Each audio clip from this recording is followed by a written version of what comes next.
Yeah, Nadine, there are many roads still closed down here, including right here on Dolly Street. If you take a look at the ground, there's still water on this sidewalk, but thankfully a lot of it is draining. So that knee-high water that you talked about is now not knee-high anymore. It's just kind of covering the edge of my boots. We've really seen it all here in Punta Gorda today, from people swimming and kayaking in the streets to people's cars getting towed away from driving through high waters. Out here exploring with some fishing poles, seeing what the flooding's doing. Many taking it to the streets of Punta Gorda to go fishing, swimming, and tubing. Making the best of the day started early for David Mazie.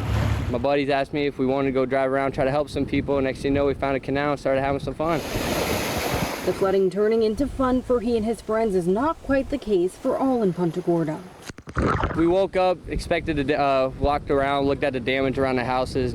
That damage totaling more than a foot of rainfall in the streets and debris from intense wind gusts overnight, even stalled out cars from driving through high water. And my tire went flat. I parked it up over here. Next thing I know, I went home to get some tires. It just started pouring out something crazy and I couldn't see, so I just stayed inside.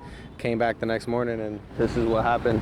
We introduced you to Jordan Almond Tuesday night, hanging out with friends as the storm began, something he says he'll rethink in the future. But thankfully nothing happened at the house. Hopefully everybody else is all right.